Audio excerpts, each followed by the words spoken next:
All right, so I was gonna try to make a funny intro where I was gonna jump off of my chair and like kind of dive bomb and like stand back up and be like surprise second phase, but I broke my chair. Yeah, I broke my chair here. I broke my chair and I dropped my mic. But they're like, yeah, I jumped off my chair and broke my chair. Surprise second phase. Hey guys, it's Ashton from Ashton Warrior Props, and we are immediately following up, I guess it would be yesterday's video, with the how to paint Malenia's helmet tutorial. I knew as soon as I painted this, and it came out as well as it did, that I was going to have to make a paint tutorial. Sorry, my shop is dusty. I've got dust all over this thing.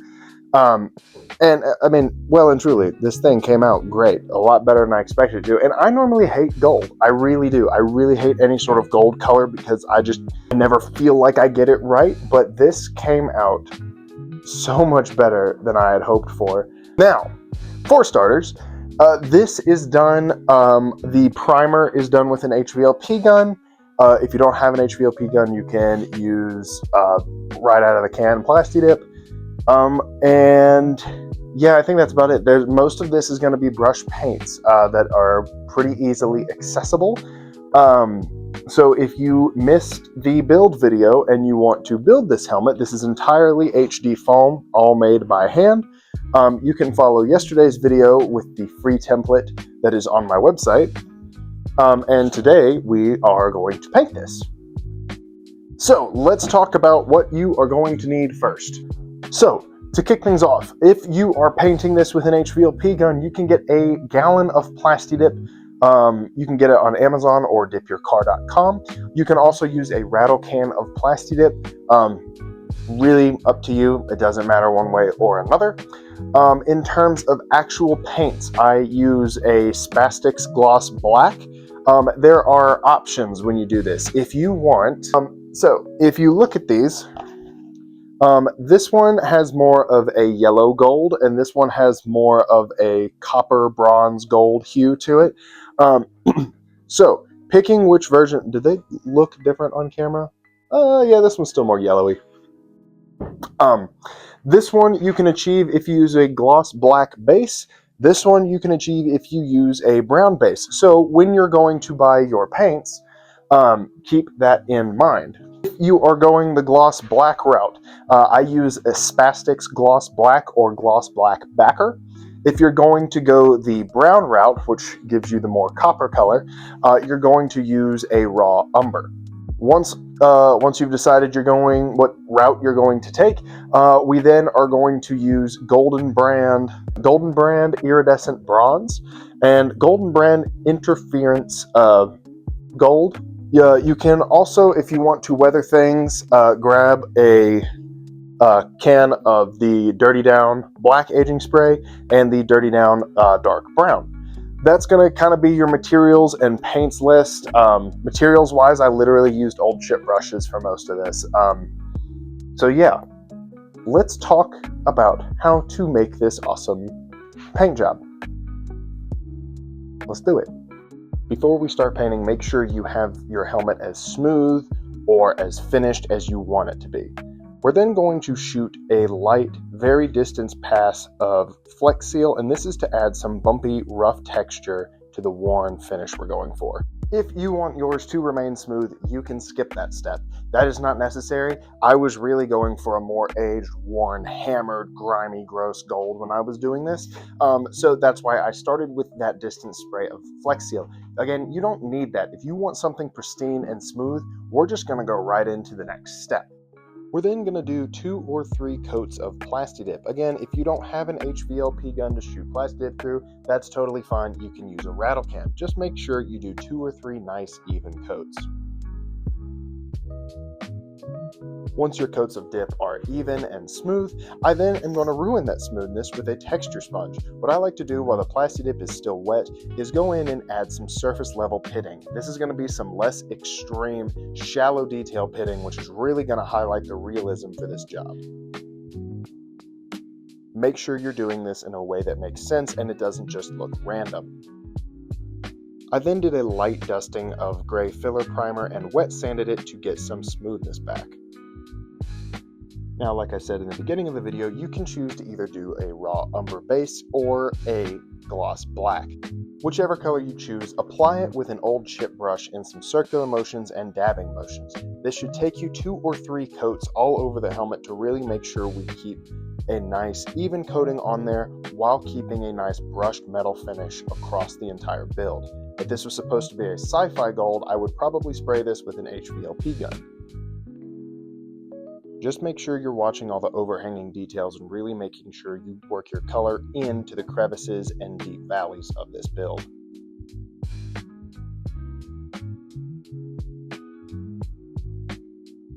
Now, once again, if you want a more yellow finish, you can also do a gloss black.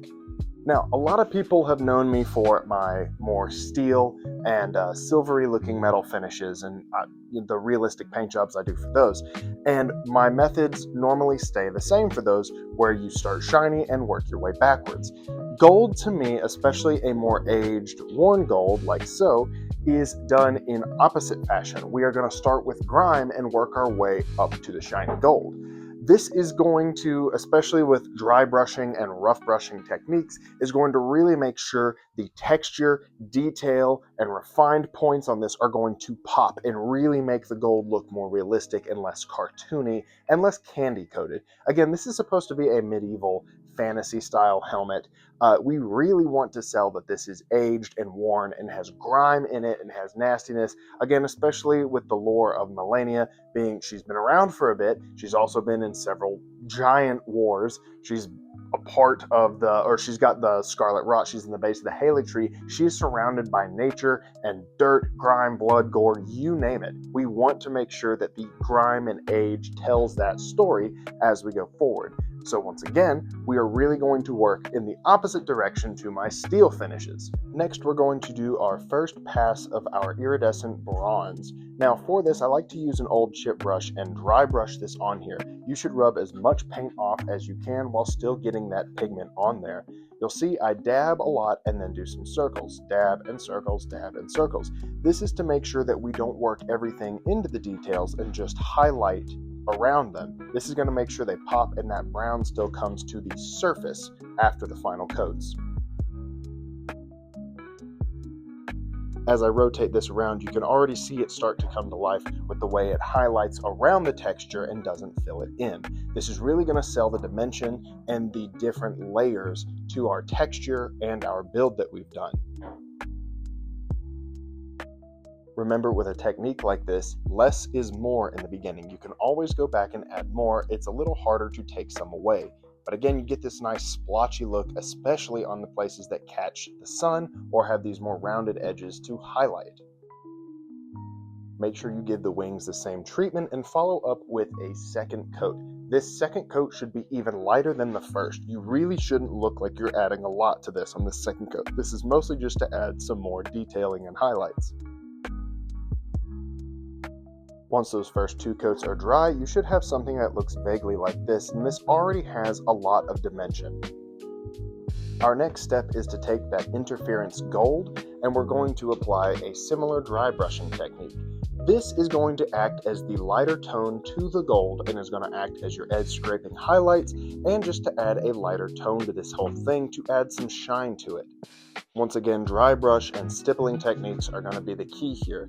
You really don't want to interfere with the color that you've done. You really just want to highlight the edges and highlight the texture that's already there. This is going to add a little bit more of a yellow hint as well as a kind of shinier pigment to the overall helmet. It may not look like it's doing a whole lot on camera, but once it's dry, it actually carries a lot of weight with it. It may seem like this is going by fast, but you should take your time on this, really making sure that you're only adding a little bit at a time and not overloading it. If you overload it, I've noticed it makes the gold look a little cartoony or fake. Now, like I stated in the beginning of the video, I said you could also add some more aging and weathering to this. It's important there's Marston. It's important to know that if you start adding some age to it, it's going to change the color because of the style of paint that I did here. If you start adding blacks, you're going to get a little more yellow. If you start adding browns, it's going to kind of shift towards that more copper color towards it with those aging sprays. They're not really necessary because of the way that we painted this, but if you want to add some more, this is the time to do that. If you want to add some more grime, age, wear, tear, whatever, do that. If you want to age your gold look any further, look up some aged gold references and figure out what kind of color and texture you want to add to it.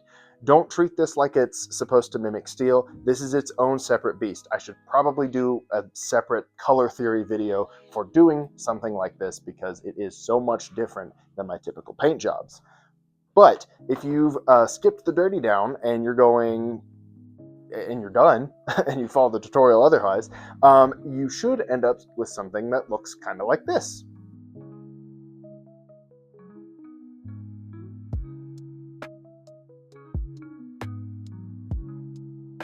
Yeah, and there we have it. Yeah, it's really it's kind of intimidating. Again, maybe it's just me with gold, but here's some more shots that I took with my camera in different dynamic lighting scenarios to really show you, like, this came out looking pretty realistic, and I'm very happy with how this turned out. And again, this is coming from someone who hates gold. I avoid gold at any cost because I just cannot stand painting it. But this kind of really broke me out of my comfort zone, really made me sit down and dive, and I made a bunch of different swatches to try to find what kind of color and tone I wanted to work with for this. But yeah, so yeah, check it out. You've beat Malenia now, in the prop world, anyhow. Yeah. Even if you didn't take this to the Malenia build, I really hope you learned something that you can apply to one of your other projects. Because again, there's always, at least for me, there's always a aversion to a certain color or a certain paint job just because it may be out of your comfort zone. I really hope this has helped you with some of that. If it has and you learned something and you like what we did here, feel free to share it with me on Instagram. It's the best way to get in contact with me. How are you enjoying the Night Rain DLC? I'm going to go play that as soon as I get home from work tomorrow. Well, I guess today it's a time paradox when you record videos like this, because my today is your yesterday. Don't listen to me. I don't know science. Yeah. Hope that was fun. I still have sweatshirts. What else do you guys want to see? I've got a couple other builds planned. I know I keep saying the Helldivers video is coming. It is. It just takes a long time for editing that. So, yeah, I think that'll do. I'm not going to jump off of any chairs for the outro, so pretend I did something funny.